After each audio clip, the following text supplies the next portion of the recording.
Previous class में केमी osmotic hypothesis मैंने आपको समझा रखा है, ठीक है।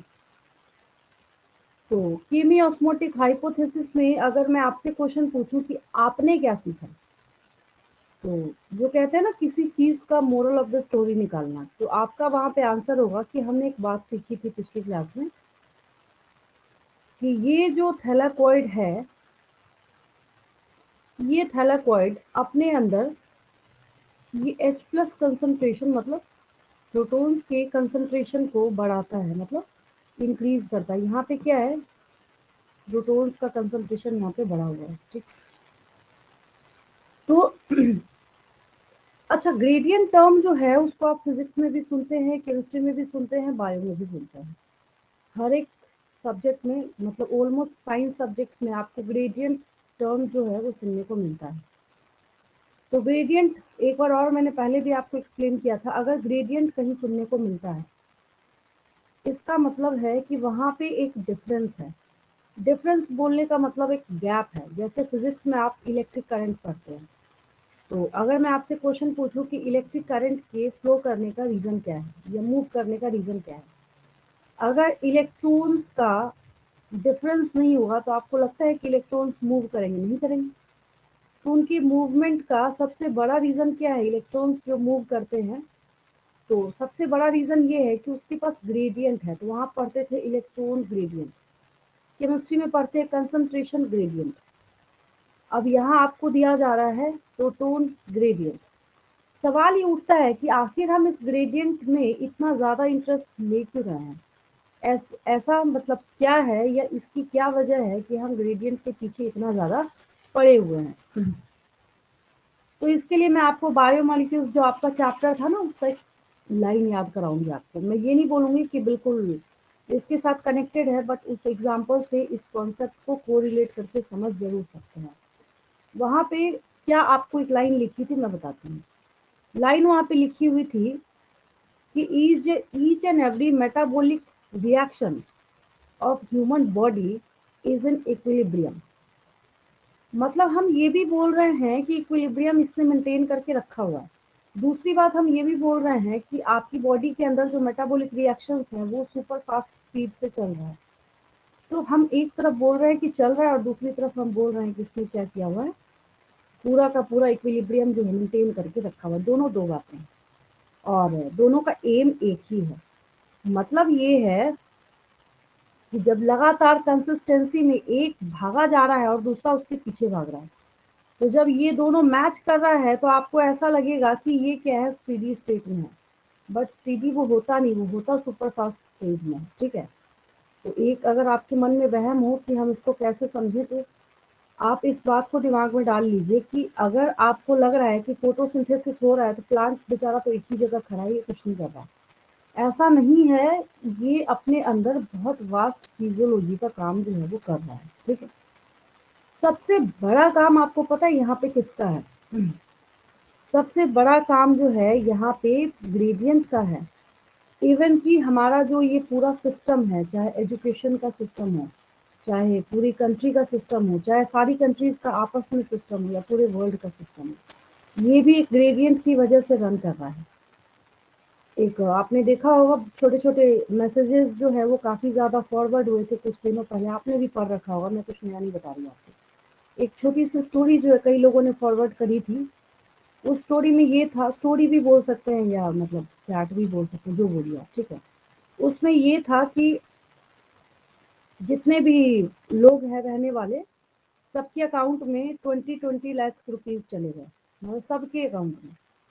तो अब एक पर्सन ऐसा है जिसके बेटे की तबीयत अचानक से खराब होती है, वो जाता है रिक्शे वाले के पास। रिक्शा वाला कहता है अब मैं रिक्शा क्यों चलाऊं, मेरे अकाउंट में 20 लाख रुपीज आ गए। अब पता चलता है कि जो शॉप्स होती हैं, दुकानें जो होती हैं, उसमें जो ग्रेन्स, जो अनाज आप खाते हैं ना, उसकी सप्लाई बंद हो गई। क्यों?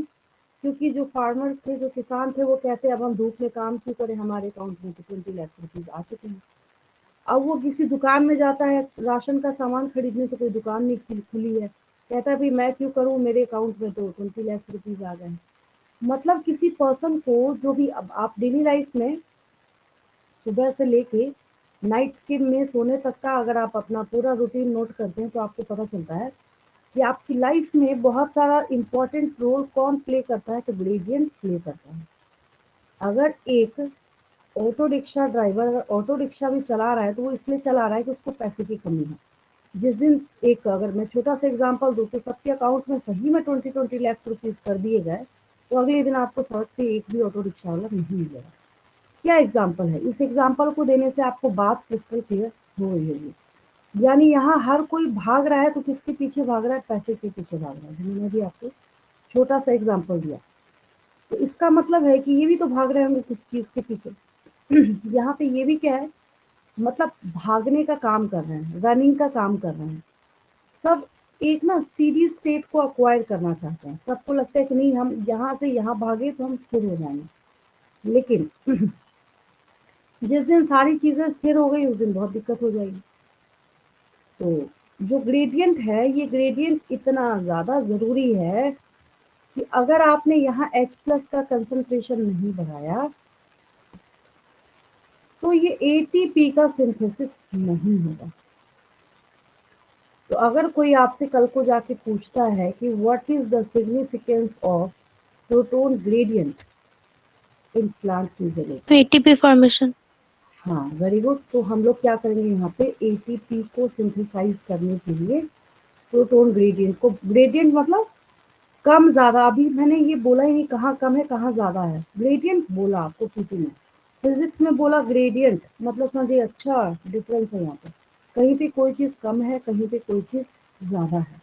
केमिस्ट्री में कंसंट्रेशन ग्रेडियंट बोला गया। अगर कंसंट्रेशन ग्रेडियंट नहीं होगा तो आप अगर पानी में शुगर डाल के उसको चलाते रहिए, चम्मच चलाते रहिए, वो नहीं घुलेगा, क्योंकि वहां पे भी क्या है, वो कम से ज्यादा, मतलब आपने जिस मॉलिक्यूल को डाला है वो खाली जगह की तरफ भागते हैं, वहां पे जो इंटरमोलिकुलर स्पेस है उसको भरने के लिए भागते हैं, जिसकी वजह से क्या होता है वो मिक्स होता है, इतना तो पता ही आपको।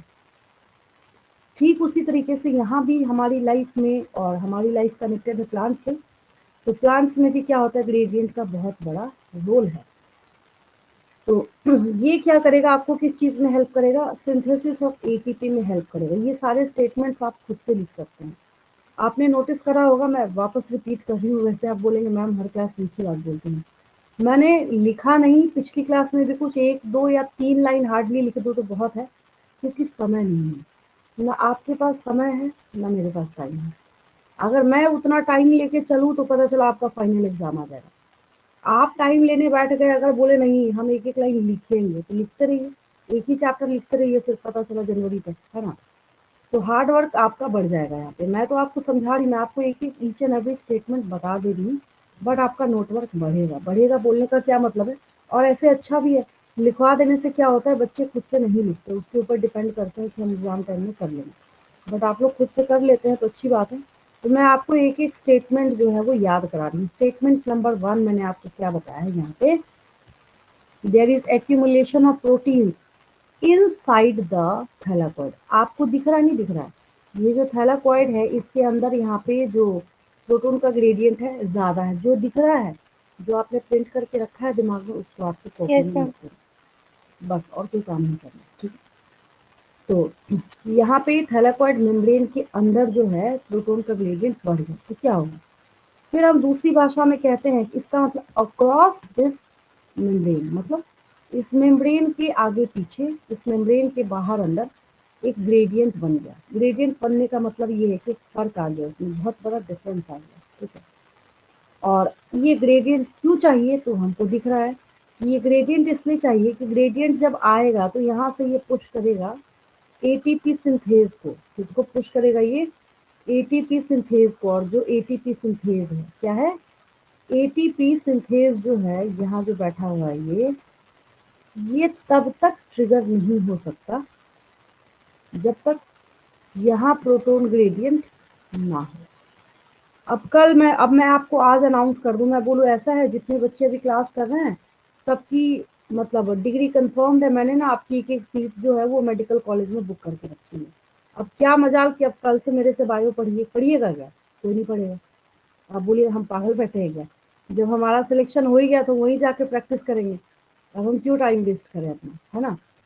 तो आप कर इसलिए रहे हैं, आप पढ़ाई इसलिए कर रहे हैं, आपकी मजबूरी है। आपको पता है कि अगर आपने नहीं पढ़ा, अगर आपने पढ़ाई नहीं करी, आगे काम नहीं चलना है आपका, ठीक है। तो ठीक उसी तरह से इसको भी पता है कि अगर ये अंदर एक्यूमुलेशन नहीं करेगा इकट्ठा कर करके, तो एटीपी सिंथेज को एक्टिव करने वाला कोई बचेगा नहीं। एटीपी सिंथेज एक्टिव नहीं होगा तो एडिनोसिन डाइफॉस्फेट में एक और फॉस्फेट नहीं जुड़ेगा, जिससे एटीपी नहीं बनेगा। ADP is the adenosine diphosphate, मतलब एक एडेनिन में हम जब 2 फॉस्फेट जोड़ते हैं, शुगर तो है ही वहां पे, और एटीपी का मतलब है एडिनोसिन ट्राइफॉस्फेट। एटीपी का मतलब है एडिनोसिन ट्राइफॉस्फेट, ठीक है। अब यहाँ पे आपको इसके 2 पार्ट्स नजर आ रहे हैं। एटीपी सिंथेज जो आपको यहाँ पे दिख रहा है, एक आपको दिख रहा है यहाँ पे कि मेम्ब्रेन में इम्बेडेड है। एक क्या है इम्बेडेड, मतलब उसमें धसा हुआ, डूबा हुआ, ठीक।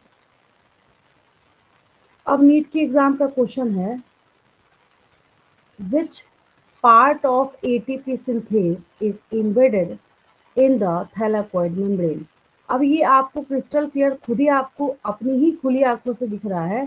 The F not F part, not इसको पार्टिकल। सी एफ नॉट भी इसको बोला जाता है। The C F not part of the ATP synthase is embedded in the thylakoid membrane। ये thylakoid membrane में क्या है, यहाँ पे देखिए, ये बेचारा पूरा का पूरा यहाँ पे धसा हुआ है, embedded है। तो थैलाकोइड मेम्ब्रेन के अंदर कौन है, यहाँ पे एफ नॉट है, ठीक है। अब एक बात यहाँ पे बोली जाती है कि ये चैनल बनाने का काम करता है। ये एफ नॉट है तो ठीक है, लेकिन ये एक चैनल बनाने का काम करता है। अभी आप जहाँ जिस जगह बैठ के पढ़ाई कर रहे हैं, किसी रूम में ही बैठे होंगे, ठंड भी आ गई है थोड़ी, तो ऐसा तो है नहीं कि आप सड़क पे बैठ जाइए या स्ट्रीट लाइट में बैठ के पढ़ाई कर रहे होंगे, नहीं, एक प्रॉपर रूम में बैठे होंगे। अब आप जहाँ जिस रूम में बैठे हैं, अगर उसका गेट सीमेंटिंग करके ब्लॉक कर दिया जाए तो क्या होगा? बोलेंगे, आप बोलेंगे कि भाई ऐसा थोड़ी होता है, ऐसे कैसे रहेंगे आप। बोलने का ये मतलब हुआ कि आपके पैसेज के लिए, और आप कोई गैस तो है नहीं कि पता चला कि अच्छा कोई बात नहीं, इधर से नहीं तो उधर से डिफ्यूज करके चले जाएंगे, गैस तो है नहीं। तो आपको जाने के लिए क्या चाहिए, गेटवे चाहिए, एक पैसेज चाहिए, पाथ चाहिए, जिसके थ्रू आप जाएंगे। तो चैनल हो गया वो, जो गेट आपने बनाया, आपने अपना चैनल बनाया, भाई मैं इससे जाऊंगा और इसी से आऊंगा, ये इससे जाऊंगी, इसी से वापस आऊंगी, ठीक है। तो ठीक उसी तरह से ये एफ नॉट जो है, ये यहाँ पे बैठा है और ये कहता है प्रोटॉन्स को, कहता है भाई मैं तुम्हारे लिए रास्ता बना रहा हूँ, तुम आ जाओ। ये जो है ये चैनल है। एफ नॉट जो है यहाँ पे, ये ट्रांस मेम्ब्रेन चैनल कौन फॉर्म करता है, एफ नॉट या एफ वन? तो आपको याद रखना एफ नॉट बनाएगा। कौन बनाएगा? एफ नॉट बनाएगा, ठीक है। और जब कभी भी आपका 11th चैप्टर है ट्रांसपोर्ट इन प्लांट्स, उसमें मैं सिखाऊंगी आपको एक टेबल है जिसमें आपको एटीपी मतलब एक्टिव ट्रांसपोर्ट, डिफ्यूजन और फैसिलिटेटेड डिफ्यूजन, तीनों को डिफ्रेंशिएट करके वहाँ पे बताया जाए। तो जब मैं बताऊंगी आपको, तो वहाँ मैं आपको एक चीज़ सिखाऊंगी, forms a transmembrane channel that carries out facilitated diffusion. मतलब ये है कि फैसिलिटेटेड, नाम ही हम बोल रहे हैं फैसिलिटेटेड, मतलब कुछ एक्स्ट्रा फैसिलिटी हमने प्रोवाइड करी है उसको, मतलब हमने तो नहीं, वो जो है कुछ एक्स्ट्रा फैसिलिटी अपने पास प्रोवाइड करके रख रहा है। अब क्यों कर रहा है ये? ताकि जो प्रोटॉन का डिफ्यूजन है अंदर से बाहर, वो आसानी से हो सके, इसके लिए। नहीं होगा, आप बोलेंगे नहीं होगा मैम, तो क्या होगा? नहीं होगा तो आप खुद को इमेजिन कर लीजिए कि आप जहाँ बैठे हैं उसके बाहर जो गेट आपके पास अवेलेबल है, उसको सीमेंट वगैरह करके और ब्लॉक कर दीजिए, फिर आपको पता चल जाएगा क्या होगा फिर, ठीक है। तो वहाँ ये ब्लॉक होके फिर एक दूसरा क्वेश्चन आपके दिमाग में आएगा, भाई थैलाकोइड का मेम्ब्रेन है, इसको क्या दिक्कत थी, चला जाता डिफ्यूज करके, ऑस्मोसिस करके चला जाता बाहर। नहीं जा सकता, साइज इसका बड़ा है, ठीक है। तो जब किसी चीज का साइज बड़ा होता है, या फिर जब कोई भी चीज मेम्ब्रेन के अक्रॉस ऑस्मोसिस करके बाहर नहीं जा सकता, या बाहर से अंदर नहीं जा सकता, वहां पे एक प्रोटीन का चैनल बनाया जाता है, जिसको हम लोग ट्रांस मेम्ब्रेन चैनल बोलते हैं, जिसको हम लोग क्या बोलते हैं, ट्रांस मेम्ब्रेन चैनल बोलते हैं, ठीक है। विच इनहेंस, और ऐसे डिफ्यूजन को हम फैसिलिटेटेड डिफ्यूजन कहते हैं, जहाँ पे अलग से तैयारी करी जाती है डिफ्यूजन को कराने के लिए। किसका डिफ्यूजन कराने के लिए? प्रोटोन का। अब आपके एग्जाम में क्वेश्चन आ गया, आपसे पूछा गया कि जो आप प्रोटोन ग्रेडियंट या प्रोटोन ग्रेडियंट नहीं लिखा जाएगा, एटीपी सिंथेज जो एक्टिव हो रहा है, तो एटीपी सिंथेज को एक्टिव करने के लिए किस चीज का हमने यहाँ पे ग्रेडियंट बनाया? तो प्रोटोन आयंस का। आपको ऑप्शन में दे दिया जाएगा H plus, Mg plus plus, Na plus, Ca plus plus. तो H प्लस को मार्क करेंगे, किसको मार्क करेंगे? H plus. इतने देर के लेक्चर में इतनी बात तो आपको समझ आ ही रही। दूसरा पार्ट एटीपी सिंथेज का F1 कौन सा है? F1 है। तो हम अगर ऐसा बोल रहे हैं कि F0 से जो F1 है वो अंदर की तरफ प्रोजेक्टेड है, तो बोलना तो गलत होगा। आपको तो डायग्राम में दिख ही रहा है कि अंदर से बाहर की तरफ नहीं है। एटीपी सिंथेज का जो F1 वाला पार्ट है वो अंदर से बाहर की तरफ प्रोजेक्टेड है। किधर प्रोजेक्टेड है? अंदर से बाहर की तरफ ये प्रोजेक्टेड है। ठीक है। अब बाहर की तरफ जब ये प्रोजेक्टेड है तो अब यहाँ पे क्वेश्चन ये राइज होता है, ये जो अभी अभी आपने यहाँ पे ये थैलाकोइड देखा, ये थैलाकोइड कहाँ है? ये थैलाकोइड कहाँ है? Inside chloroplast. ठीक है, वेरी गुड। और क्लोरोप्लास्ट के अंदर क्या है? ये थैलाकोइड है। अगर उल्टा करके मैं बोलूं तो पहले एक डायग्राम यहाँ रखने दीजिए, तब आपको पता चलेगी ये बात कि मैं क्या बोलना चाह रही हूँ। आप खुद ही आंसर करेंगे अभी, बताने से आपको फायदा है नहीं। ये देखिए, हाँ, तो मैं आपसे क्वेश्चन पूछती हूँ। अब देखिए वापस, ये डायग्राम सबको दिख रहा है। अभी अभी क्या बोला मैंने, फिर से बोलती हूँ। अभी ये जो पिंक वाला आपको यहाँ पे दिख रहा है ना, थोड़ा सा अभी दिख रहा है, और जो अभी तक दिख रहा था आपको क्लास की शुरुआत से लेकर अभी तक, तो ये रहा एक थैलाकोइड। ठीक है। अब ये जो एक ही थैलाकोइड है आपके पास, अ सिंगल थैलाकोइड, तो इस सिंगल थैलाकोइड में यहाँ पे हमने H प्लस का कंसंट्रेशन बढ़ाया, तो इसका जो रोल है उसके लिए हम लोग अभी यहाँ पे एटीपी सिंथेज की पढ़ाई कर रहे हैं। तो थैलाकोइड की अगर मेम्ब्रेन को हम देखें तो एटीपी सिंथेज तो इसमें प्रेजेंट है, और एटीपी सिंथेज को जब हम देखना स्टार्ट कर रहे हैं, तो अगर एटीपी सिंथेज को यहाँ पे अंदर से अगर बाहर की तरफ देखें, तो हमने बोला कि अंदर वाला जो हिस्सा है, जैसे मान लीजिए मैं यहाँ पे ब्लू कलर लेती हूँ, उससे डिनोट करती हूँ। मैंने बोला कि अंदर वाला जो हिस्सा है वो F0 है और बाहर वाला हिस्सा जो है वो F1 है। तो मैं क्या बोलूँ कि F1 is projected towards the stoma, ये F1 is projected towards the lumen of the thylakoid. कौन सा सही है दोनों में से? दोनों में से कौन सा कैन यू नहीं समझ रिपीट? रहे? देखिए फिर से बोलती हूँ। मेरा ये बोलने का मतलब है कि इसको हटाने दीजिए। आप समझ रहे हैं कि एक थैलाकोइड के बारे में क्या बोलना चाहती हूँ। मेरा यहाँ पे ये क्वेश्चन है कि ये जो F1 वाला जो पार्ट है, तो इस F1 वाले पार्ट के बारे में हम क्या बोले? It is projected towards the stoma और it is projected towards the lumen of the thylakoid. दोनों में से कौन सा स्टेटमेंट सही है? मैम स्ट्रोमा होगा, टुवर्ड्स स्ट्रोमा। कैसे? मैम आउटसाइड है, ल्यूमेन तो इनसाइड है। ठीक है, ल्यूमेन इनसाइड है। सारे बच्चों को समझ आया मैं क्या बोलना चाह रही हूँ? तो ये एटीपी सिंथेज का जो F1 वाला पार्ट है, that is directed towards the stroma, not. ये ना क्वेश्चन पूछ पूछ के बच्चे मेरा दिमाग खराब कर देते हैं। जब भी मैंने जिस भी बैच को कराया है, बच्चे कहते हैं मैम ये ना लाइन कुछ समझ नहीं आया कि F1 पार्ट जो है that is directed towards the stoma. उसका रीजन ये है कि वो सारी पोजिशनिंग को अपने दिमाग में नहीं प्रिंट कर रहे, उन्होंने इस बात को रखा ही नहीं दिमाग में कहाँ पे कौन सा पार्ट अवेलेबल है, जबरदस्ती रटने पे बैठे हुए हैं। आपको रटना नहीं है, तभी मैंने अभी आपको क्या किया, क्लोरोप्लास्ट का डायग्राम और स्ट्रक्चर बताया। तो क्लोरोप्लास्ट का डायग्राम और स्ट्रक्चर मैंने इसलिए बताया क्योंकि आपको ये बात फिर से वापस रिपीट करके समझ आए, रिपीट होके कि ये जो हम एक थैलाकोइड पढ़ रहे हैं, ये थैलाकोइड एक्चुअली में कहाँ बैठा है? ये थैलाकोइड एक्चुअल में क्लोरोप्लास्ट के अंदर है बैठा हुआ। ठीक है। और जब ये क्लोरोप्लास्ट के अंदर बैठा है तो क्लोरोप्लास्ट में तो दो ही बातें होंगी। थैलाकॉइड को अगर आप क्लोरोप्लास्ट के अंदर बांधते हैं तो दो ही बातें होंगी, चाहे तो हम ल्यूमेन के अंदर की बात करेंगे, चाहे तो हम स्टोमा के अंदर की बात करेंगे। दूसरी भाषा में बोलूं, चाहे तो हम ल्यूमेन के अंदर की बात करेंगे, चाहे हम ल्यूमेन के बाहर की बात करेंगे। तो अगर हम बाहर की बात करेंगे तो F1 जो है हमें साफ साफ खुली आंखों से दिख रहा है, तो अंदर तो नहीं है, बाहर है। कहाँ है ये? बाहर है, ठीक है। F1 जो यहाँ पे प्रेजेंट है तो it is directed towards the stoma. समझ आया सबको? आधी लाइन में इतने देर से समझा रही हूँ। समझ आया सबको? एक ही बच्चे का रिस्पॉन्स आता है बस, बाकी बच्चों को समझ आता है नहीं यस आता है मैम। रिप्लाई कर दे। रिप्लाई कर दिया करेंगे बीच में। देखिए देन क्या है यहाँ पे, मतलब बिल्कुल चीजें जो है मैंने आपको अभी के अभी लगे हाथ याद करा दी। क्या क्या सीखा आपने? पहले आपने सीखा यहाँ पे कि प्रोटॉन ग्रेडियंट कहाँ है, जो दिख रहा है लिख देना एग्जाम में, कुछ नहीं रखना है। The proton concentration is more inside the lumen of the thylakoid than the stoma. Stoma से ज्यादा कहाँ है?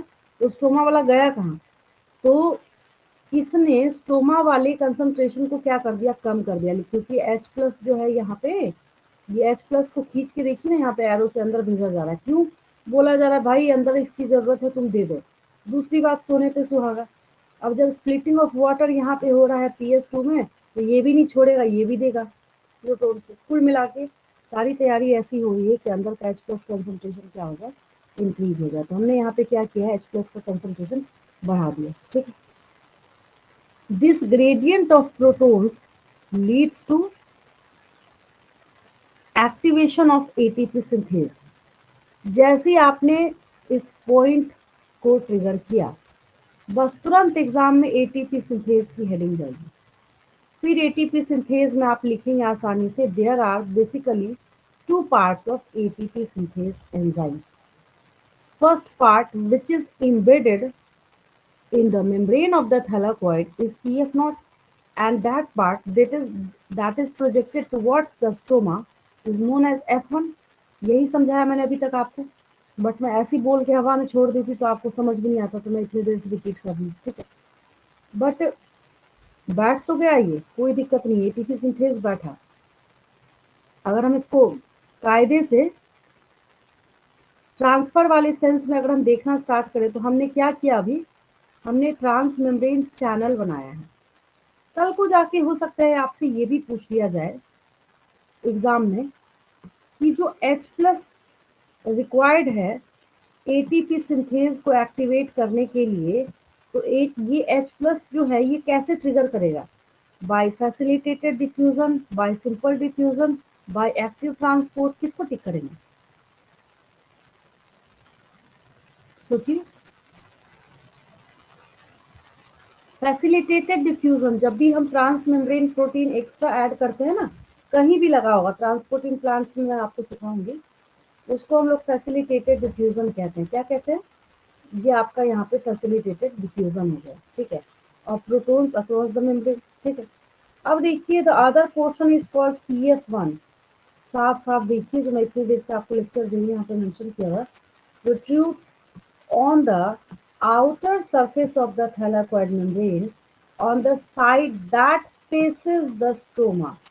आप सिर्फ अपने बुक में अंडरलाइन करेंगे that faces the stoma।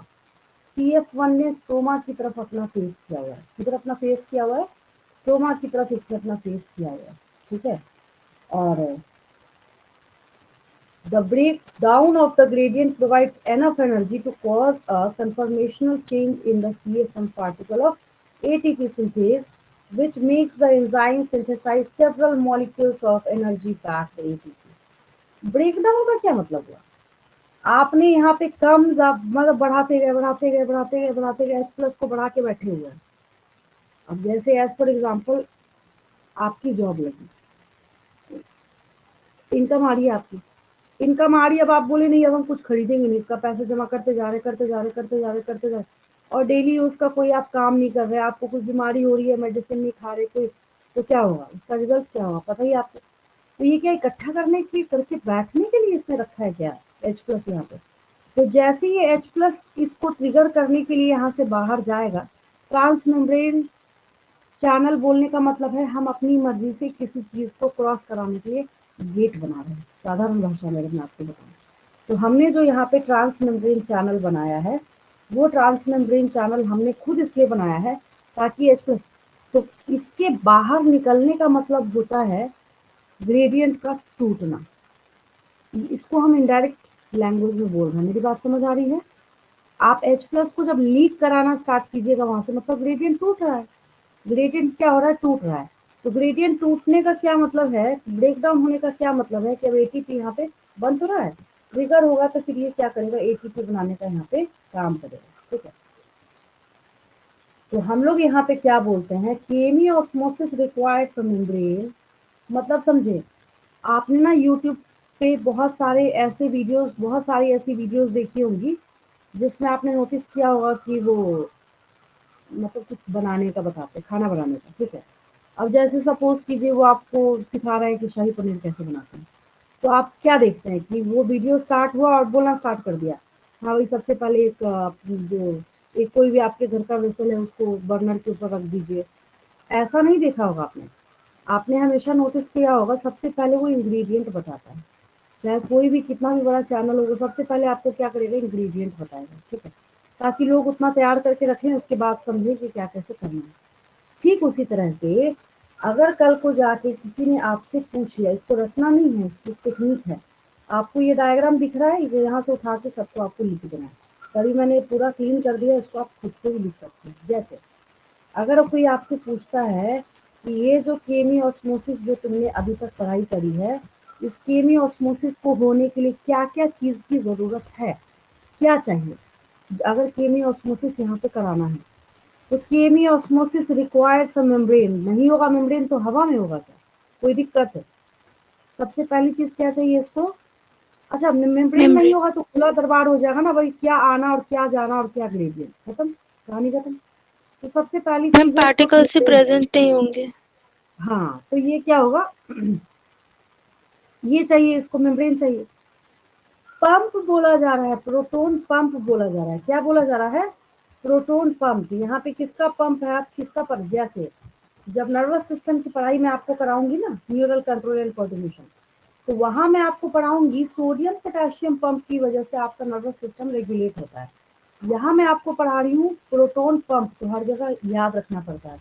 जैसे कैसे मैंने आपको एक क्वेश्चन बताया कि अगर आपसे कोई पूछता है कि किसका यहाँ पे ग्रेडियंट है, H+ का है, Ca++ का है, Mg++ का है, Na+ का है, तो आपको H+ को टिक करना है। उसी तरीके से अगर किसी ने पूछ लिया कि किसका पंप है यहाँ पे जो काम कर रहा है, तो प्रोटोन पंप काम कर रहा है। कौन काम कर रहा है?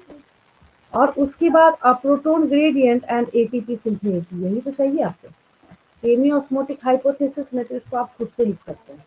कैसे, तो देखिए सबसे पहले आपने क्या बोला, अच्छा ये सारा गेम किसका है, मेम्ब्रेन का है, लिख लीजिए अब मेम्ब्रेन।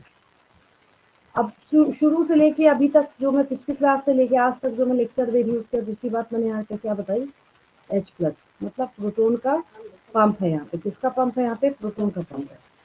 तो ये है अलग बात है, बट हम सिर्फ इसी को नहीं देख रहे कि ये लेके बैठा है, हम ये भी देख रहे हैं कि इसका ग्रेडियंट भी है यहाँ पे। तो तीसरी चीज क्या चाहिए आपको, यहाँ पे ग्रेडियंट चाहिए। और जो सबसे इम्पोर्टेंट चीज है एटीपी बनाने के लिए, that is ATP synthase. Enzyme नहीं होगा, बनाते रहिए, कहाँ से बनेगा, नहीं बनेगा। तो यहाँ पे ये सारी चीजें क्या है, मतलब रिक्वायरमेंट्स है ऑफ केमी ऑस्मोटिक या ऑफ केमी ऑस्मोसिस। ठीक है, energy is used to pump protons across a membrane to create a gradient or a high concentration of protons within the thylakoid lumen. ATP synthase has a channel. ATP synthase के पास क्या है, यहाँ पे एक ये देखिए चैनल है। ठीक है, that allows diffusion of protons back across the membrane. This releases enough energy to activate ATP synthase enzyme that catalyzes the formation of ATP. जिसकी वजह से क्या हुआ, यहाँ पे ATP का फॉर्मेशन हुआ। Then along with the NADPH, यहाँ पे इसकी बात करी जा रही है, along with the NADPH produced by the movement of electrons, the ATP will be used immediately in the biosynthetic reaction taking place in the stroma. तो अभी इसकी बात नहीं करी जा रही, फिर जो बायोसिंथेटिक प्रोसेस भी होगा स्ट्रोमा के अंदर उसमें भी अब एटीपी बना है तो बेचारा बैठने के लिए तो बना नहीं है, हर जगह इसका यूज किया जाएगा, है ना। Along with the NADPH produced by the movement of electrons, the ATP will be used immediately in the biosynthetic reaction taking place in the stomach, responsible for fixing carbon dioxide and synthesis of sugar. ये इशारा कर रहा है आपको Calvin cycle की तरफ, जो मैं आपको आगे समझाऊंगी। ठीक है, यहाँ तक कोई दिक्कत किसी को? क्लियर है? Yes ma'am. चलिए 2-4 लाइन मैं लिख देती हूँ, उसके बाद हम लोग आगे बढ़ते हैं तुरंत। ज़्यादा नहीं, 5 मिनट्स का टाइम लेंगे, क्योंकि मैंने आपको पहले ही बोला टाइम ना तो आपके पास है ना मेरे पास है। इतना अगर हम लोग करना स्टार्ट करेंगे तो अगर बीच में फंस जाएंगे, है ना।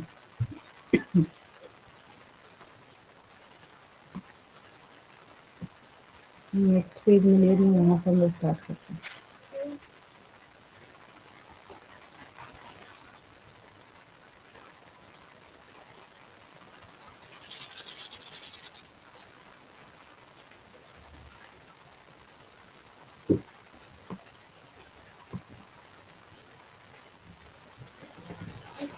पिछली क्लास में तो हालांकि मैंने हेडिंग दे ही रखा है, हम लोग उसी को कंटिन्यू कर रहे हैं, दैट इज केमी ऑस्मोसिस साइकिल, या केमी ऑस्मोसिस दे दीजिए ना, हाइपोथेसिस लिखने की क्या जरूरत है।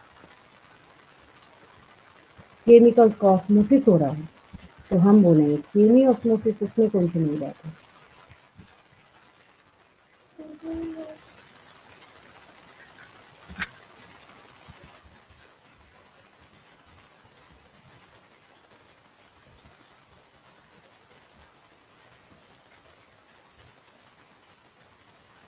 देखिए आज की क्लास मैंने जहाँ से स्टार्ट करी है वहां से हम लोग स्टार्ट करते हैं।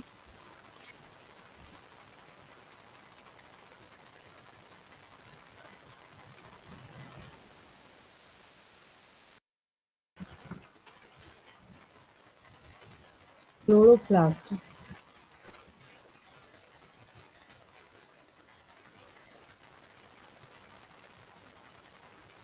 मतलब अब इसमें हम बात करेंगे स्ट्रोमा,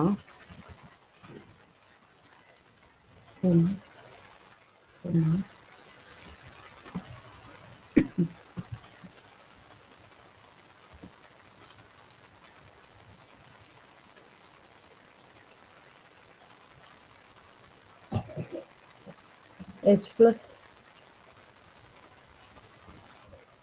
जैसे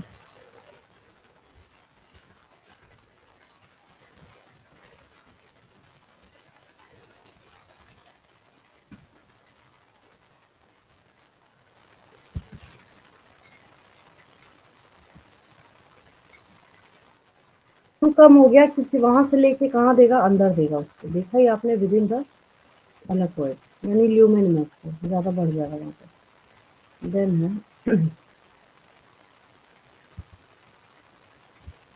इन द ल्यूमेन, मैंने बोला तो जो आपने देखा है ना उसी को लिख दीजिए, in the lumen proton there, gradient is present. हाँ यहाँ पे इंक्रीज हो गया, there is accumulation of protons, तो ये बढ़ गए, तो प्रोटॉन्स का नंबर क्या हुआ, इंक्रीज हो गया। अब आगे देखिए, this leads to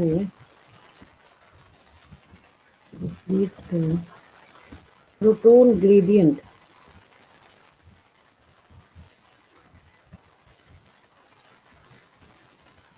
across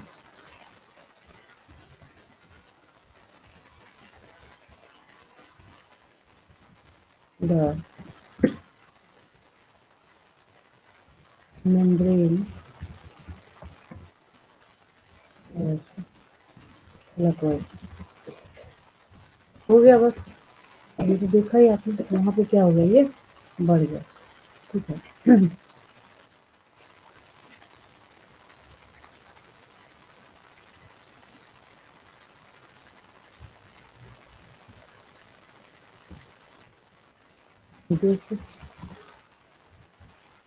decrease हो गया,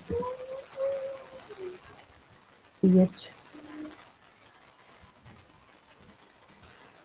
ऑफ द, क्योंकि हम यहाँ पे क्या कर रहे हैं, H प्लस को बढ़ा रहे हैं, तो जिसकी वजह से क्या होगा, अब जहाँ H प्लस बढ़ता है वहां पे क्या होता है, उसका जो पीएच है एसिडिक मीडियम। हाँ डिक्रीज होता है, ठीक है, this decreases pH of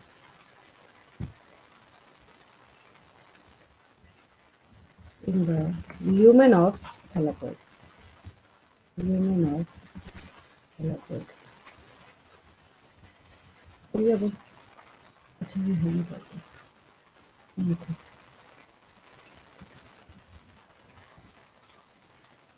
then इसके बाद मैंने आपको तुरंत सिखाया यहाँ पे, अब तुरंत एटीपी सिंथेज की हम लोग बात करेंगे। क्या रिक्वायरमेंट है, MF1 and F node particles। Requirement of gradient, ये प्रोटोन ग्रेडियंट ज़्यादा अच्छा रहेगा, requirement of proton, membrane.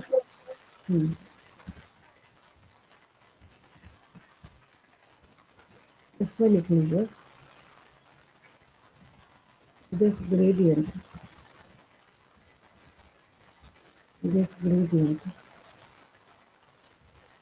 is responsible for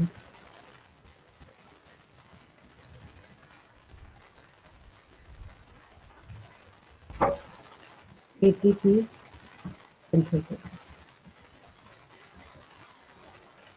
by triggering ATP synthase enzyme का नाम है, एटीपी सिंथेज दिख रहा है आपको। अब तुरंत यही बात मैं आपको बोल रही थी, अब हम लोग इंस्टेंटली क्या करेंगे, यहाँ पे सीधा एटीपी सिंथेज को ही कैच कर लेंगे। बोलने का ये मतलब है, हेडिंग ही दे दीजिए एटीपी सिंथेज, एग्जाम में लिखने का यही तरीका है, जितना ज़्यादा आप हाईलाइट कर सकते हैं। एटीपी सिंथेज में साफ सीधी सी बात आपको ये लिखनी है कि एटीपी सिंथेज जो है ये क्या करता है। सबसे पहली चीज इंट्रोडक्शन की अगर हम बात करें, तो this enzyme forms transmembrane channel, cross करता है ना, वो आर पार बिल्कुल कर देगा। दिस एंजाइम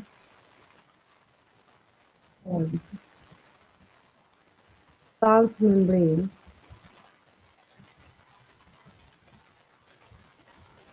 चैनल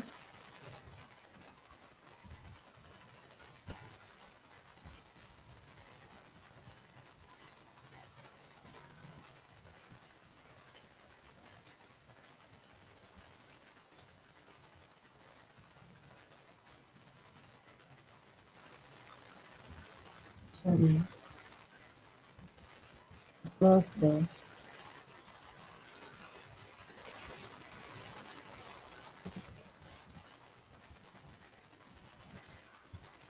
पता ही है, बार बार जो मेम्ब्रेन मेम्ब्रेन हम लोग लिख रहे हैं, ये मेम्ब्रेन ऑफ थैलाकोइड है।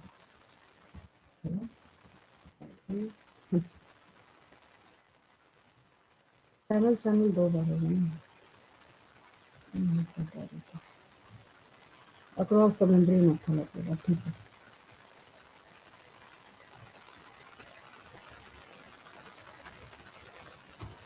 देन अगर हम आगे बात करें, इसके दो पार्ट हैं, there are two parts of ATP synthase, ATP MF1 and F node particles। याद करा दिया मैंने, है ना। पहला हो गया इसमें इसका नाम है F, नीचे आप लोग लिख लीजिए नोट, पहला हो गया F नोट। फिर यहाँ पे क्या कीजिएगा, डैश दे दीजिएगा, मतलब एरो दे दीजिएगा। एरो देने के बाद फिर यहाँ पे इसके सामने क्या लिखेंगे, शॉर्टकट में, बहुत कहानी बनाने की जरूरत नहीं है। ये क्या होगा, इम्बेडेड होगा। इम्बेडेड बोलने का मतलब ये डूबा होगा, ठीक है, किसके अंदर, थैलाकोइड मेम्ब्रेन के अंदर। तो इसमें लिखेंगे हम मेम्ब्रेन के लोग, अंदर। हाँ, इनसाइड द थैलाकोइड मेम्ब्रेन। मेम्ब्रेन, ये उसके अंदर डूबा हुआ है, ठीक है। फिर दूसरी बात हम लोग यहाँ पे करते हैं, नजर नहीं आ रहा नीचे का, नीचे नीचे करते हैं। नेक्स्ट हम लोग क्योंकि इसके इसमें आ ही जाएगा तो इसलिए इसकी लिमिट कोई जरूरत नहीं है। देन हम लोग F1 कर देते हैं, F1 भी इसको हम लोग बोलते हैं। I'm तो directed ये towards trauma. हाँ, डायरेक्टेड टुवर्ड्स,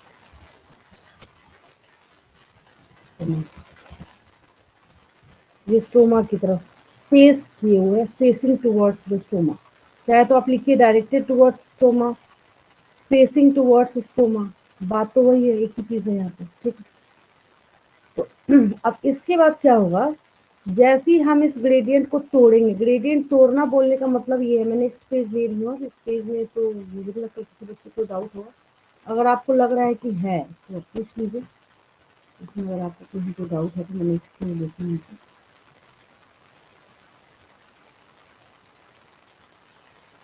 इस पेज में कोई डाउट किसी को? मैंने जितनी लाइंस लिखी हैं, मैंने एक एक लाइन आपको यहाँ पे समझाया है, इसमें कोई दिक्कत नहीं किसी को? No, ma'am. आगे बढ़ते हैं।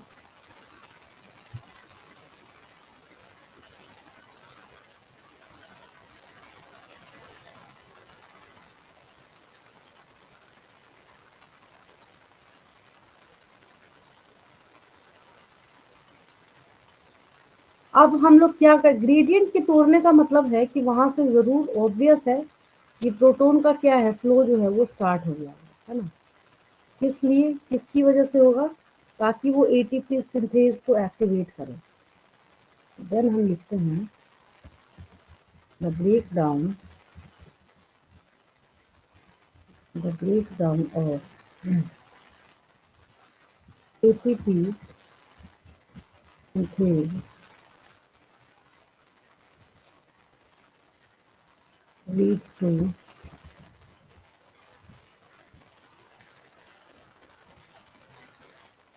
activation of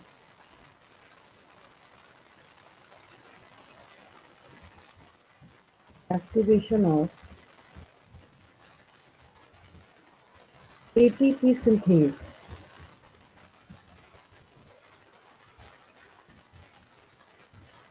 from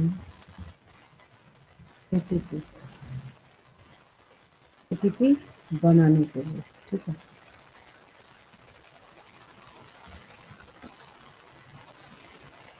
अब यहाँ पे हम लोग तुरंत पॉइंट चेंज करेंगे, बहुत ज़्यादा पिछली क्लास का और ये प्लस डायग्राम, इसको भी और कॉम्प्रेस करना पड़ेगा। मैंने तो शॉर्टकट लिखा ही, आपको और सुपर शॉर्टकट मारना पड़ेगा, तब जाके आपका, और डायग्राम भी तो है बनाना है, तब जाके ये 5 मार्क्स का क्वेश्चन जो आपका तैयार हो गया, ठीक है। मैं तो फिर नोट्स की पॉइंट ऑफ व्यू थोड़ा सा करा रही। अब इसके बाद ना मैंने अभी अभी क्या बोला था आपको, अगर रिक्वायरमेंट्स की बारी आती है यहाँ पे, requirements of semi osmosis, Ma'am, यहाँ जब हम membrane proton gradient. हाँ ठीक है, वेरी गुड। जो जो आपको वहाँ पे दिखा वो हम लिख लेंगे यहाँ पे, ठीक है। रटने वाली कोई बात नहीं है, जो आपको दिखा, जो आपने सीखा है, उसको हमें यहाँ पे बस नोट करना है, ठीक है। तो इसके लिए हमें यहाँ पे चाहिए, अगर आपको ऐसे लिखने में अच्छा नहीं लग रहा तो आप ऐसे भी लिख सकते हैं। आपको जो आता है थैलाकोइड मेम्ब्रेन लिखो, कोई दिक्कत नहीं, थैलाकोइड मेम्ब्रेन। और किसका मेम्ब्रेन चाहिए? यही तो चाहिए, इसी के बारे में तो हम पढ़ रहे हैं शुरू से लेकर अभी तक, ठीक है। थैलाकोइड का आपको मेम्ब्रेन चाहिए। फिर क्या चाहिए? Proton pump, proton pump. Proton pump के बाद आपको प्रोटोन का ग्रेडियंट भी चाहिए, ठीक है। प्रोटोन ग्रेडियंट ऐसे ही एग्जाम में इसी फॉर्मेट में लिखना है आपको, प्रोटोन ग्रेडियंट। और देन उसके बाद नेक्स्ट आपको क्या चाहिए यहाँ पे? ATP synthase,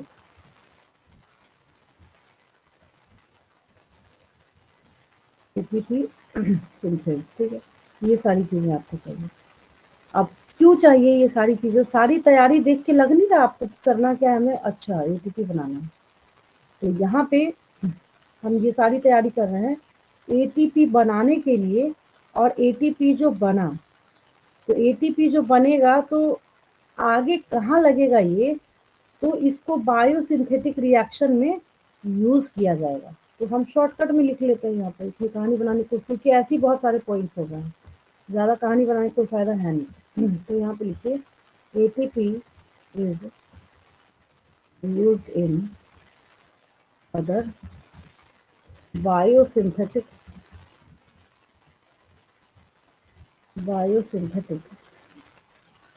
reaction. बस हो गया, कोई दिक्कत है? ये आपका केमी ऑस्मोटिक हाइपोथेसिस मैंने एग्जाम के लिए तैयार करा दिया, ठीक है।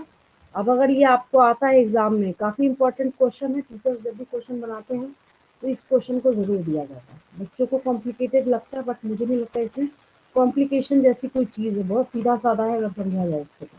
ठीक है, आगे चले हम। Yes ma'am. Yes ma'am. अब ना इस चैप्टर का सेगमेंट चेंज होगा। सेगमेंट चेंज होने का क्या मतलब है, शुरू से अभी तक हम लोग क्या देख रहे हैं, अभी हमने क्या किया, अच्छा जेड स्कीम जो हम देख रहे थे, एनएडीपीएस बना रहे थे, फिर एनएडीपीएस जो बना रहे थे, फिर अभी हम क्या बना रहे थे, तो एटीपी बना रहे थे। आप बोलेंगे हम बना ही रहे हैं, अब भाई आप आपके किचन में अगर खाना बन रहा है तो सुबह से लेकर रात तक बना ही रहे हैं, कोई खा नहीं रहा है तो कोई फायदा है, क्यों बना रहे थे? बात समझ आ रही है? किसी के दिमाग खराब तो है नहीं? अगर आपके घर में 10 बंदे हैं तो आप पता चला 25 का खाना बना रहे हैं, तो बाकी 15 का तो वेस्ट ही होगा वहां पे। तो अगर यहाँ पे कुछ बन रहा है, दैट मीन्स कि उसका कहीं ना कहीं कुछ ना कुछ यूज किया जाएगा, है या नहीं? सोच के देखिए, यस मैम। है ना। तो शुरुआत में जब मैंने चैप्टर स्टार्ट करा था, वहां पे मैंने आपको लाइट रिएक्शन और डार्क रिएक्शन पढ़ाया था, और जो लाइट रिएक्शन और डार्क रिएक्शन आपने पढ़ा था उसमें आपको मैंने काफी इंटरेस्टिंग इंपॉर्टेंट बात बताई थी। क्या? कि जब हम लाइट रिएक्शन और डार्क रिएक्शन के बारे में बात करते हैं, तो जो डार्क रिएक्शन है वो लाइट डिपेंडेंट नहीं होता है। ये बोलने का मतलब नहीं है कि लाइट जब होगा तो वो नहीं होगा, होगा वो दोनों समय में। इस पे मैंने काफी बार रिपीट कर करके आपको ये बात समझाई थी, याद है ना। तो यस ये मैम। मैंने आपको हाँ समझाया था कि डार्क रिएक्शन के बारे में जब हम लोग बात करते हैं, तो डार्क रिएक्शन जो है, ये पेज है एक, तो मैंने आपको याद करा था। तो डार्क रिएक्शन जो है वो आपके दोनों टाइम में होगा, डे में भी होगा, बट ये लाइट पे डिपेंड नहीं करेगा। बस इतनी सी बात आपको याद रखनी है, ठीक है। तो डार्क रिएक्शन में अब हम लोग पता है क्या सीखने वाले हैं। चैप्टर का आधा सेगमेंट क्या था अभी तक जो हाफ करा चैप्टर हमने, चैप्टर का हाफ सेगमेंट था formation of ATP and NADPH, formation of ATP and NADPH. Chapter का हाफ सेगमेंट जो बचा उसमें क्या होगा, भाई बना के क्यों बना रहे हैं। जैसे मैंने अभी आपको किचन वाला एग्जांपल दिया, बना रहे हैं तो यूज करने के लिए बनाया होगा ना, प्लांट्स में रखने के लिए तो बनाया नहीं। वही यहाँ पे बात आती है कि ये बनाया क्यों इन्होंने, तो बनाया क्यों, the answer is for synthesis of sugar. और अगर आपको, जैसे अभी मैं हमने शॉर्टकट में यहाँ पे लिखा ना ATP used in other biosynthetic reaction, biosynthetic reaction. अब मैं इसको अगर और एक्यूरेट करना चाहूँ तो मैं यहाँ पे डाल देती हूँ ब्रैकेट में, ताकि आप भी थोड़ा सा कंफर्म हो जाइए, है ना। मैं यहाँ पे विद इन ब्रैकेट डाल देती हूँ सिंथेसिस ऑफ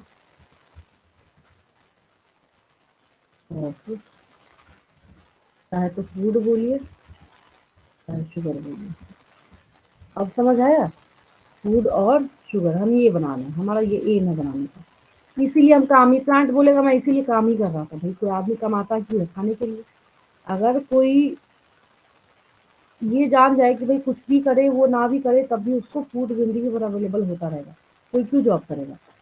तो एग्जैक्टली उसी तरीके से अब ये बेचारा भी तो अपना जॉब कर रहा है, कौन, plant.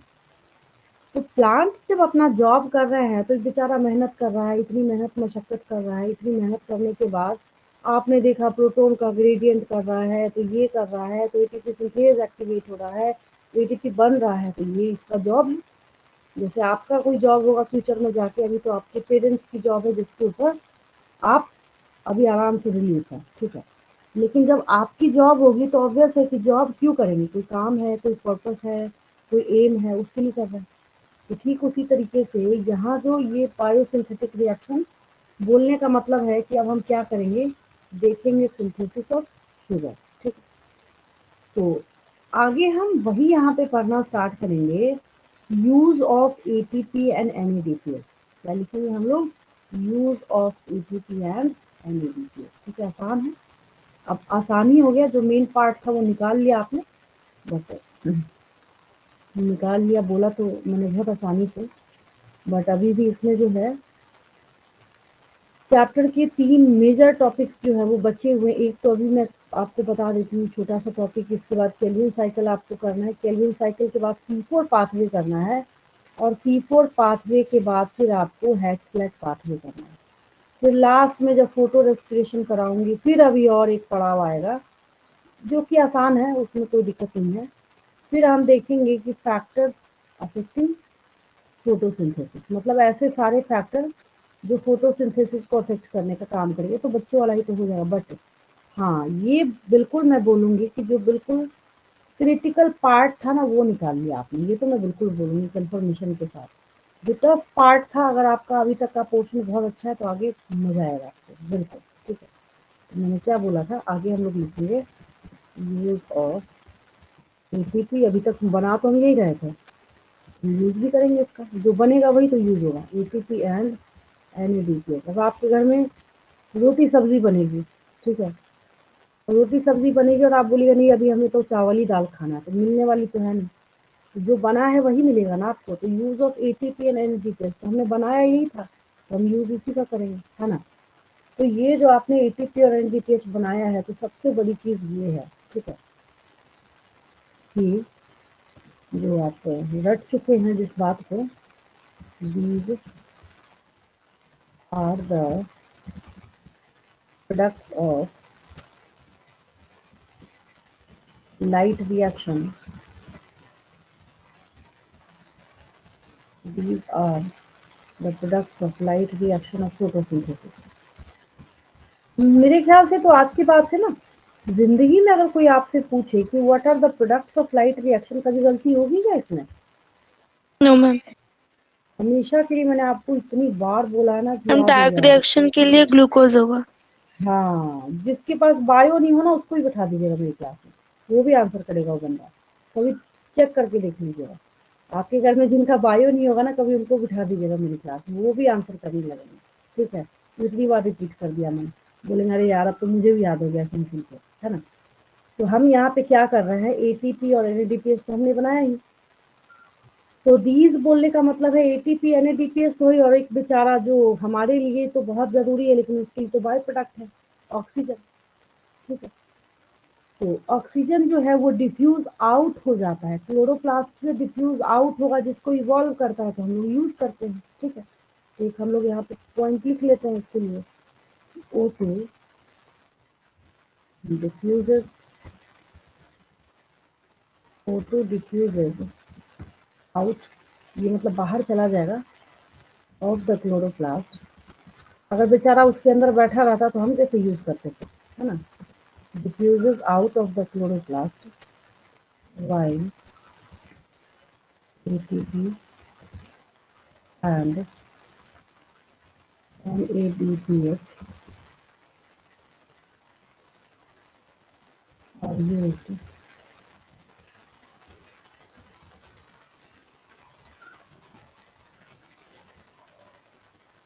to drive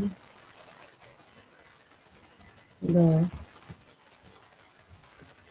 processes leading to the synthesis of glucose।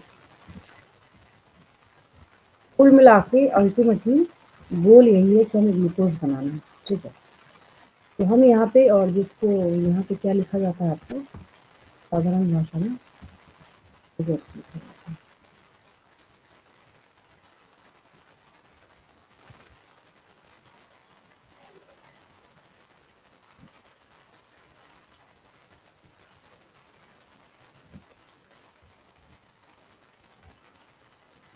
ये देखिए तो अगर आपसे कल को जाके कोई पूछता है कि what is the product of biosynthetic phase of photosynthesis, तो यही है बायोसिंथेटिक फेज।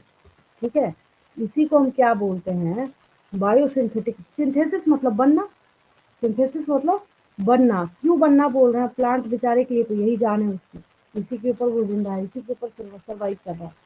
तो ये क्या है,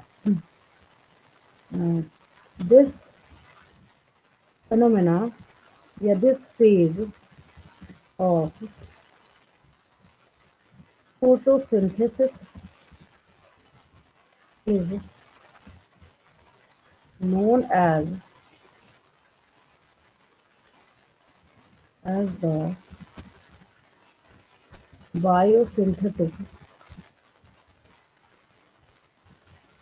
phase of photosynthesis।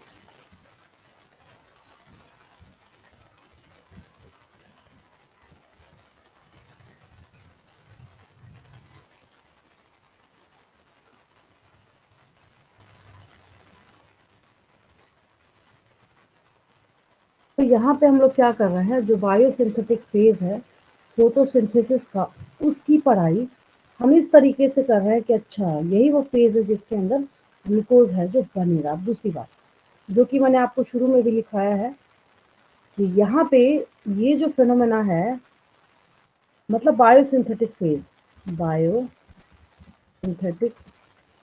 फेज ये डिपेंड नहीं करेगा, ठीक है, does not depend light but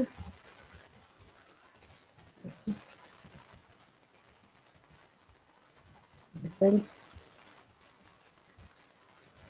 on the products of light reaction. उसके हाँ प्रोडक्ट के ऊपर डिपेंड जरूर करेगा, बेचारे को एटीपी एनएडीपीएच मिलेगा ही, तो ये काम कहाँ से करेगा, है ना। तो यानी कि एटीपी एनएडीपीएच ये सारी चीजें जो है इसका यहाँ पे इस्तेमाल किया जाएगा, that is ATP and NADPH.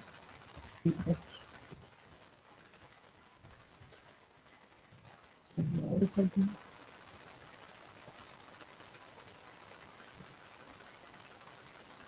यहाँ तक कोई दिक्कत किसी को, ये तो ऐसे जीरो लेवल का भी तो मैंने कुछ बताया नहीं इसमें।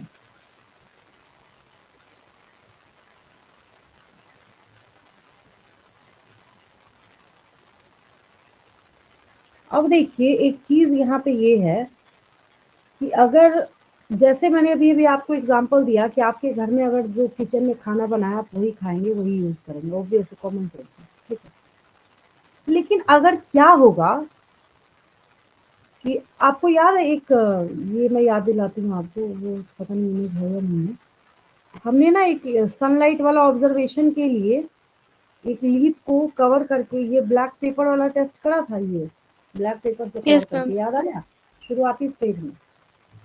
तो जब आपने जिस पार्ट को ब्लैक पेपर से कवर किया था वो पार्ट क्या हो गया था, डी स्टार्च हो गया था, मतलब उसके अंदर अंदर स्टार्च था ही नहीं। तो इसका ये मतलब है कि जब लाइट रिएक्शन उसको, मतलब लाइट रिएक्शन के तहत जब वो एटीपी और एनएडीपीएच नहीं बना पाया और लाइट आपने नहीं दिया, तो एटीपी एनएडीपीएच का इस्तेमाल भी नहीं हुआ, और एटीपी एनएडीपीएच का इस्तेमाल नहीं हुआ तो फिर क्या हुआ, फिर वहाँ पे जो शुगर है वो नहीं बना, शुगर नहीं बना तो फिर स्टार्च ग्लूकोज भी सिंथेसिस नहीं हुआ।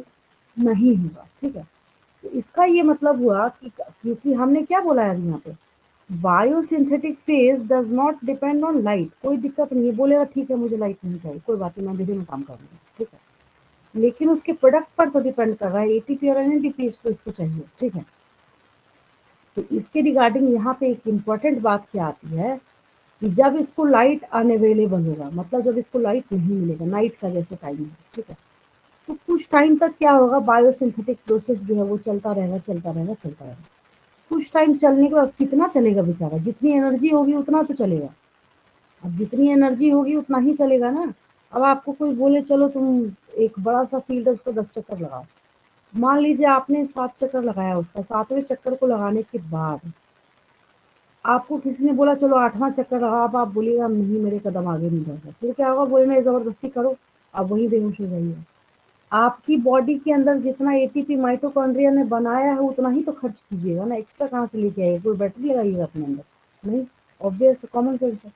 ठीक उसी तरह से जो लाइट आप दे रहे हैं, तो उसी लाइट की बदौलत तो ये प्लांट बेचारा क्या कर रहा है, एटीपी एनएडीपीएस खुशी खुशी बना के रख रहा है कि लो भाई मैं राशन का सामान लेके जा रहा हूँ, अब इसमें ग्लूकोज बनाने में मदद करूंगा, ठीक है। तो एटीपी और एनएडीपीएस जब लाइट है तो बन रहा है, लाइट नहीं है तो नहीं बनेगा, तो एटीपी और एनएडीपीएस नहीं बनेगा तो ग्लूकोज भी नहीं बनेगा। सिंपल सी बात है, समझ आई आपको। एक ही लाइन बस मैं इसके लिए लिखूंगी, तब ये टॉपिक जो आपका मतलब शुरू वाला जो इंट्रोडक्शन है वो एटलीस्ट कंप्लीट हो जाएगा, ठीक है। तो क्या बोला मैंने अभी आपको, वो एक लाइन में लिख लीजिए, ठीक है। When sunlight becomes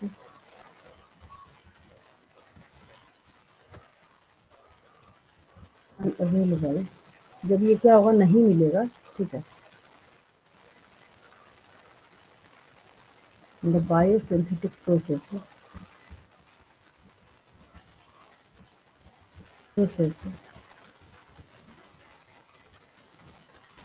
continue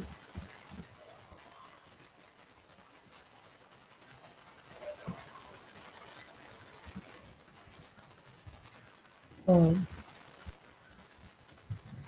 sometimes and then कुछ देर के लिए चलेगा, स्टॉप्स, तो क्या होगा, ये बंद हो जाएगा, कहाँ से चलेगा बेचारा। अगर कभी आपके दिमाग में क्वेश्चन आए क्यों बंद हो जाएगा, तो कैसे चलेगा, कितना काम करेगा, कुछ टाइम के बाद क्या होता है, ये बंद हो जाएगा, ठीक है। और जब लाइट आप इसको दीजिएगा तब ये बेचारा फिर वापस से जग के काम करना स्टार्ट होगा, मतलब स्टार्ट करेगा, ठीक है। फिर यहाँ पे आगे छोटा सा मतलब कंटिन्यूएशन यहाँ पे कर लीजिए,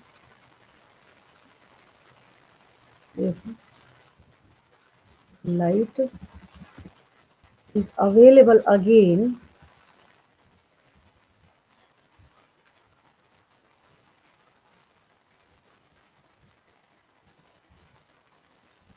दोबारा जब आप इसको दीजिएगा तब क्या होगा, बनेगा, ठीक है।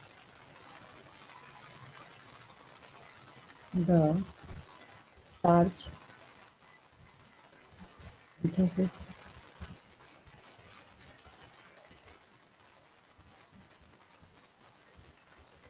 initiates initiated ज़्यादा सही है। चलिए हो गया ये।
आगे चले हम लोग, असाइनमेंट क्वेश्चन लिखूं मैं। Yes, ma'am. चलिए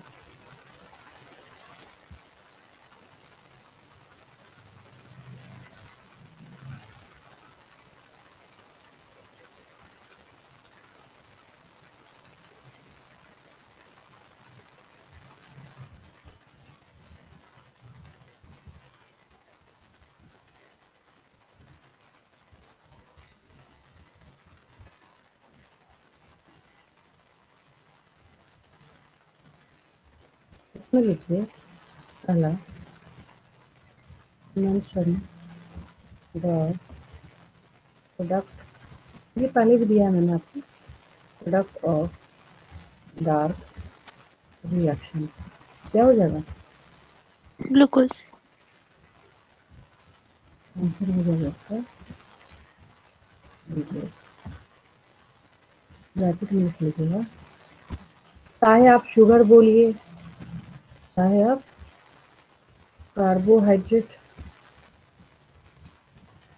और एक जगह लिखा हुआ है जब शुरू में स्टार्ट हुआ था,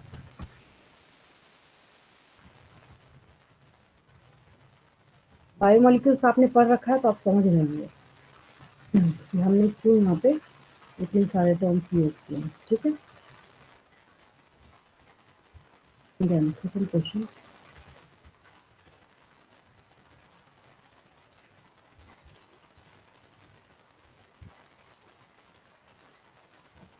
which part of ATP synthase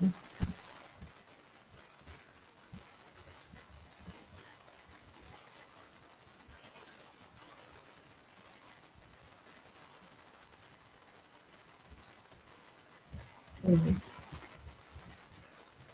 embedded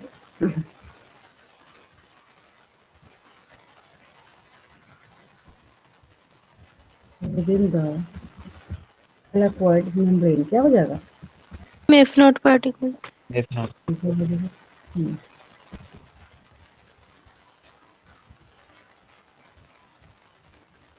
ठीक है, अब देखिए यहाँ पे हो जाए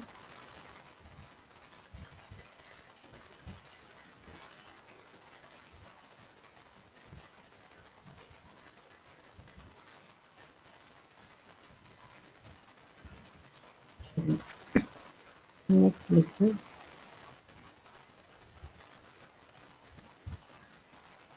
name the enzyme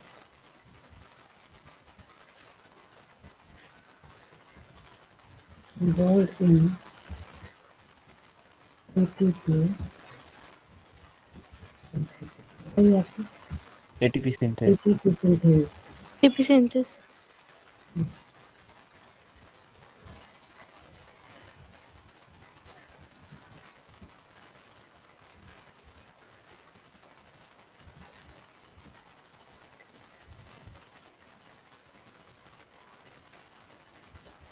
During which phase of photosynthesis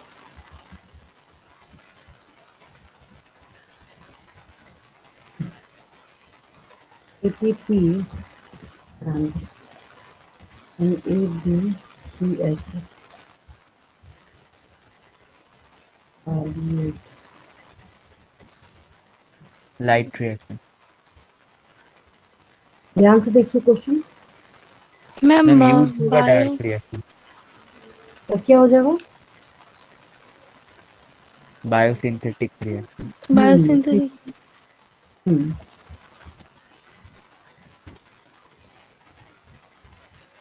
bio synthetic phase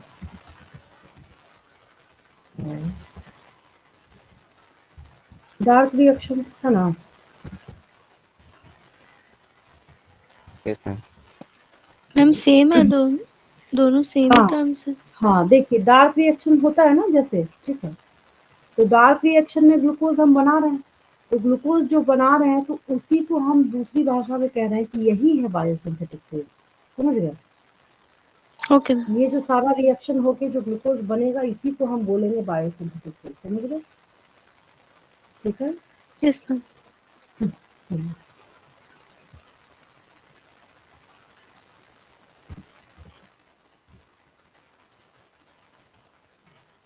next page ही लेती हूँ। यहाँ तक हो गया सबका?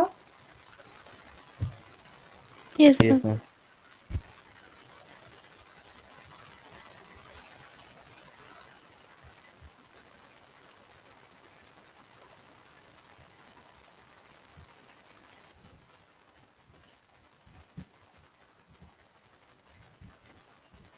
Which part of ATP synthase.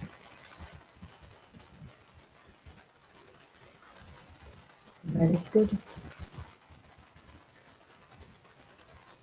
Towards coma. अब क्या हुआ? F1 particle.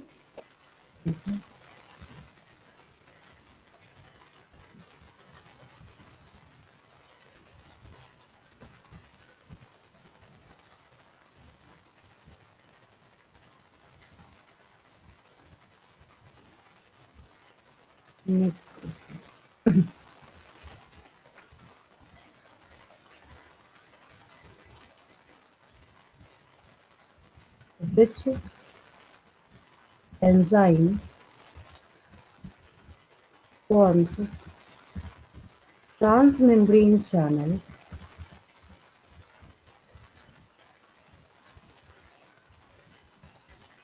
across membrane of thylakoid? क्या हो जाएगा? ATP synthase. ठीक है, वेरी गुड। इतने बढ़िया बढ़िया क्वेश्चंस आप लोग फटाफट सॉल्व कर रहे हैं बिना टाइम लगाए हुए। membrane of which enzyme forms transmembrane channel across membrane of thylakoid? ठीक है, बहुत अच्छा क्वेश्चन है। आंसर हो जाएगा इसका ATP synthase।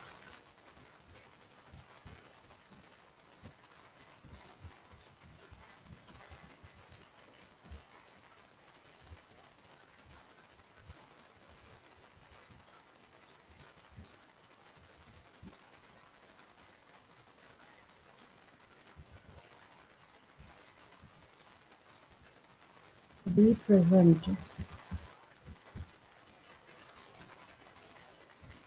semi-osmotic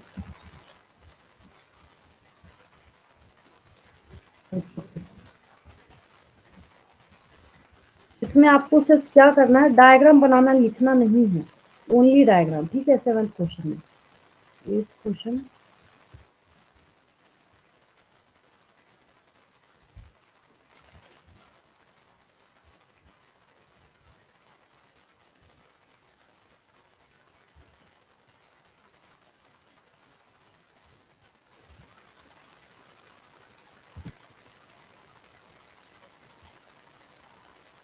mention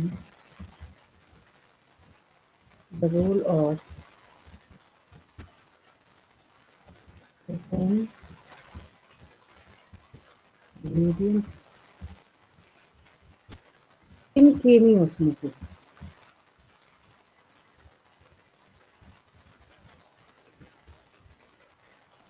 क्या लिखेंगे इसमें? Synthesis Formation of ATP. ATP synthase. ठीक है, because ATP synthase तो पहले तो ये ट्रिगर कर रहा है एटीपी सिंथेज को, तब एटीपी सिंथेज एटीपी बनवाएगा। It triggers ATP synthase to form ATP adenosine triphosphate है, पता ही है आपको।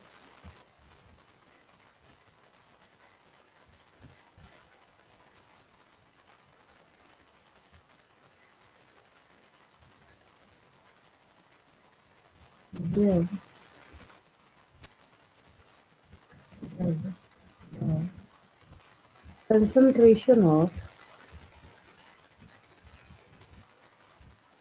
H plus increases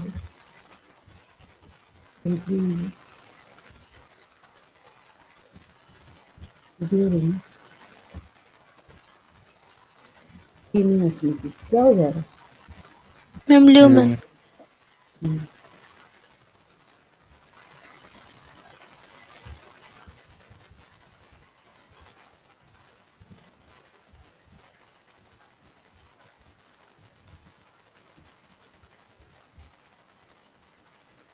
आंसर इसका human थैलेकोइड।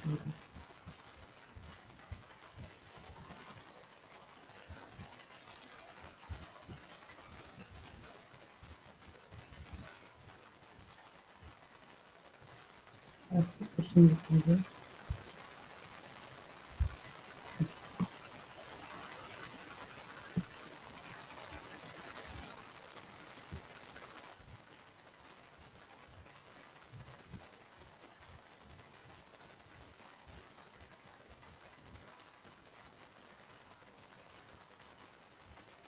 which product of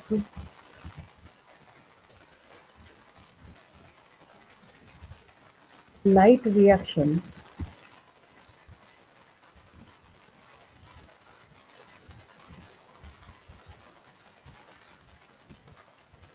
diffuses out of the chloroplast. अब क्या होगा? O2. Ma'am oxygen. हम्म,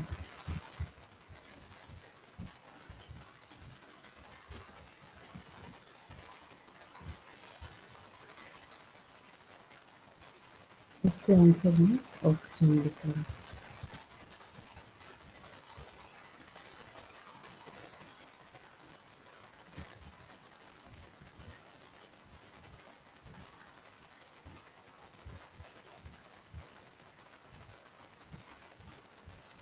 चलिए, जितना रेडियस था आज के चैप्टर का वो सब कवर करते हुए जितने ये सारे क्वेश्चन थे मैंने नोट करके रखे हैं, ठीक है। और सबसे इम्पोर्टेंट बात कि मैं जो इधर जितनी भी क्लासेस करा रही हूँ फोटोसिंथेसिस चैप्टर से, बहुत ज़्यादा डिटेल में मैंने आपको कराया है। डिटेल बोलने का मतलब एनसीईआरटी से बाहर भी नहीं मैंने कराया। डिटेल में इस सेंस में बोल रही हूँ कि मैंने आपको एक एक लाइन समझाई है। देखिए, नोटवर्क मैंने बहुत ज़्यादा आपको कराया नहीं है, कट टू कट जितना 10 मिनट में आया बस उतना ही कराया मैंने आपको। तो आपकी रिस्पॉन्सिबिलिटी क्या है, मैंने क्या लिखा है उससे मत जाइए, क्योंकि वैसे भी एग्जाम में आप टीचर का लैंग्वेज नहीं लिखते हैं। आपको फिजिक्स के टीचर पढ़ा रहे, केमिस्ट्री के, बायो के, मैथ में तो खैर वो कम्प्लीटली आपको सॉल्व ही करना है, क्योंकि उसकी बात नहीं करती। तो अगर इन सब्जेक्ट्स में कहीं पे आपको कोई थ्योरेटिकल पार्ट, हाँ लॉ की बात वो नहीं करेंगे। लॉ में स्टेटमेंट कॉपी किया जाता है, लॉ को कोई बदल नहीं सकता। जैसे न्यूटन्स लॉ है, मेंडल्स लॉ है, इसको कोई बदल नहीं सकता। इसका जो स्टेटमेंट है वो लिखना पड़ता है, ठीक है। लेकिन थ्योरेटिकल पार्ट अगर कोई टीचर आपको पढ़ा रहे हैं तो आप लिखते वही हैं जो टीचर ने आपको समझाया है। आप कोई टीचर आपको जो नोट्स देते हैं वो लाइन बाय लाइन याद करते हैं क्या? उसको कभी याद किया है आपने? आज तक बचपन में करते होंगे, इधर किया है कभी 11th में? सोच के देखिए, उसको करते हैं क्या याद? नहीं। फिर हम लोग क्या करते हैं, उस कॉन्सेप्ट को रखते हैं दिमाग में, और जो आपके दिमाग में कॉन्सेप्ट होता है उसी को आप 1 बाय 1 करके एग्जाम में लिखना स्टार्ट करते हैं। तभी मैं बार बार आपको बोल रही हूँ कि आपको मेन फोकस किस पे करना है, समझने पे करना है, ठीक है। ये मैंने आपको आज की क्लास में समझाया है, और जो डार्क रिएक्शन है उसको मैंने स्टार्ट भी किया है। अब जो मेन एक वर्क रह गया है, नेक्स्ट क्लास में आप कैल्विन साइकिल करेंगे। मतलब जब इस चैप्टर को ध्यान से देखेंगे तो इसका कोई ऐसा पार्ट ही नहीं है जो 5 नंबर का क्वेश्चन नहीं है। मैंने आपको शुरू से अभी तक जो भी सिखाया, अभी चेन ऑस्मोटिक हाइपोथेसिस है, ये भी 5 मार्क्स का क्वेश्चन है। अभी मैं अगली क्लास में आपको केल्विन साइकिल पढ़ाऊंगी, वो भी 5 मार्क्स का क्वेश्चन है आसान, समझने में कोई दिक्कत नहीं है। लेकिन वही है कि अगर आप रिविजन वर्क करते हैं तो आपको याद रहेगा, रिविजन वर्क नहीं करेंगे फिर दिमाग से पूरा वैनिश हो जाएगा, ठीक है। और कोई डाउट किसी को आज की क्लास से तो पूछ लेंगे, नहीं तो मैं लीव कर मैम लूँगी। प्रोटॉन पंप में डाउट है। हाँ बोलिए। देखिए, हम लोग यहाँ पे ना एक टर्म पंप लगा रहे हैं। क्या लगा रहे हैं? पंप लगा रहे हैं। तो एटीपी सिंथेज के पास जब ये बैठा हुआ है, कहाँ बैठा हुआ है? H+ के कंसंट्रेशन को जब हम देख रहे हैं तो एटीपी सिंथेज जो है यहाँ पे, तो सबसे पहले तो हमने सीखा कि यहाँ पे प्रोटॉन का क्या होगा, जो पूरा का पूरा ग्रेडियंट है वो एक जगह ब्रेक डाउन करेगा। The breakdown of the gradient provides enough energy to cause a conformational change in the CF1 particle of the ATP synthase, which makes the enzyme synthesize several molecules of energy-packed ATP. यहाँ तक कोई दिक्कत नहीं है। लेकिन जब हम यहाँ पे बात करते हैं कि जब ये भेजेगा और भेजने का काम करता है, तो कई बार क्या होता है कि अगेंस्ट द कंसंट्रेशन ग्रेडियंट जो H+ है उसको भीतर भेज दिया जाता है। तो जब किसी चीज को अगेंस्ट द कंसंट्रेशन ग्रेडियंट किया जाता है तो वहां पे हम पंप लगाते हैं, समझ गए? अच्छा मैम, यस। हाँ, कहीं भी जैसे मैंने बोला ना आपको सोडियम पोटेशियम पंप, तो अगर देखिए ये रहा ना, ATP synthase has a channel that allows diffusion of protons back across the membrane This release enough energy to activate ATP synthase enzyme that catalyze the formation of ATP. तो back में जब हम वापस भेज दे रहे हैं तो हम क्यों कर रहे हैं, तो हम इसको अगेंस्ट द कंसंट्रेशन ग्रेडियंट कर रहे हैं। सबका नहीं करते, कुछ का करते हैं, बट हम लोग वहाँ पे पंप वर्ड का यूज करते हैं। किसका यूज करते हैं? पंप वर्ड का यूज करते हैं। जहाँ जहाँ बायो में जब कभी भी आप एटीपी का इस्तेमाल करेंगे वहाँ पे हम जबरदस्ती, एटीपी का इस्तेमाल करने का मतलब आप जबरदस्ती करा रहे हैं इसको, तो वहाँ पे हम पंप वर्ड का यूज करेंगे। अब ठीक है, यस मैम। यूज करूँ मैं? Thank you ma'am. Thank you, ma'am. Bye, night.